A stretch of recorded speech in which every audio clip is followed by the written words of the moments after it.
Trump कहते हैं Israel के पास इतनी सलाहियत नहीं कि वो ईरान की जौहरी सलाहियत ख़त्म कर सकें। न्यू जर्सी में मीडिया से गुफ्तगू में सदर ट्रंप ने कहा कि ईरान में ज़मीनी अफवाज उतारना आखिरी हल होगा।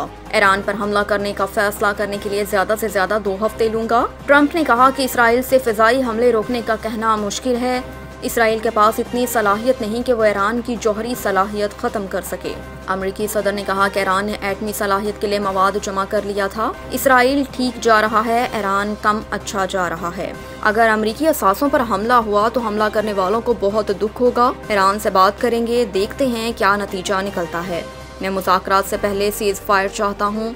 इसके अलावा अमरीकी सदर ट्रंप ने कहा कि भारत और पाकिस्तान दोनों के साथ अमरीका ट्रेड डील पर बातचीत कर सकता है। ट्रंप का कहना था कि पाकिस्तान भारत की जंग बंद करवाने पर मुझे नोबेल प्राइज़ मिलना चाहिए, मगर नोबेल प्राइज़ सेलिब्रिटीज़ को मिलता है, ये लोग मुझे नहीं देंगे। हुकूमत पाकिस्तान की अमरीकी सदर को नोबेल अमन इनाम 2026 के लिए नामजद करने की सिफारिश। हुकूमती एलामिया के मुताबिक बैनुल-अक़वामी बरादरी ने भारतीय जारहियत का मुशाहदा किया, जो पाकिस्तान के खुद मुख्तारी और इलाकाई सालमियत की संगीन खिलाफ वर्जी थी। इस जारहियत के नतीजे में मुतअद्दिद मासूम जानें ज़ाया हो जाएं और ज़ाया हो गई हैं, जिनमें ख़वातीन, बच्चे और बुजुर्ग शामिल थे। पाकिस्तान ने अपने दिफा के हक़ का इस्तेमाल करते हुए ऑपरेशन बुनियान मासूम के तहत एक महदूद, ठोस और दुरुस्त अस्करी कार्रवाई की, जिसका मकसद सिर्फ जारहियत का जवाब देना और मज़ीद कुशीदगी से गुरेज करते हुए अपने दिफा को यकीनी बनाना था। इस नाजुक लम्हे पर सदर ट्रंप ने गैर मामूली हिकमत अमली और बसीरत का मुजाहरा करते हुए इस्लामाबाद और नई दिल्ली के साथ भरपूर सफारती राब्ते किए, जिसके नतीजे में जंग बंदी मुमकिन हुई और एक मुमकिना बड़ी जंग टल गई। अगर ये जंग शुरू होती तो इसके असरात जनूबी एशिया ही नहीं बल्कि पूरी दुनिया के लिए तबाहकुन साबित हो सकते थे। हुकूमत पाकिस्तान ने इस मौके पर सदर ट्रंप की जानिब से मसला जम्मू कश्मीर के पुरअमन हल की पेशकश को भी सराहा।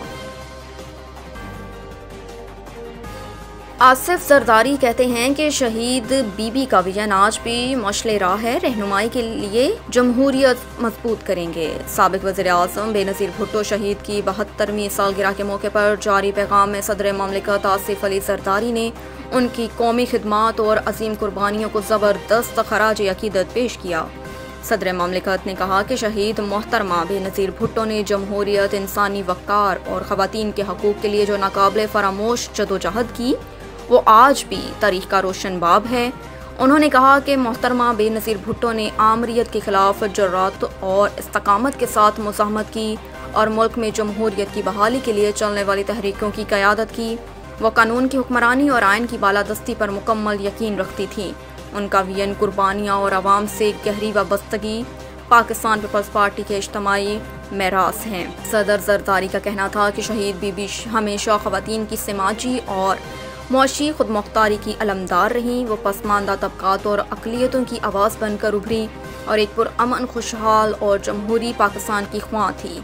उनके असूली सियासत आज भी एक मुनासिफाना और जमहूरी मुआशरे के क़याम के लिए मशले राह है।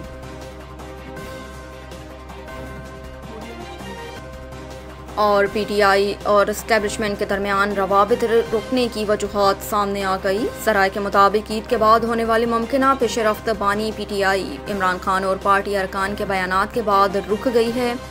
ज़राए का कहना है कि अमेरिका में PTI के एहतजाज की वजह से भी पेशरफ्त रुक गई और बताया जा रहा है कि अमेरिका में एहतजाज की वजह से हुकूमत, एस्टेब्लिशमेंट और PTI के संजीदा हल्के सख्त नाराज़ हैं। PTI अरकान का दावा है कि मुश्तरका हिकमत अमली ना होना मसाइल हल होने में रुकावट है।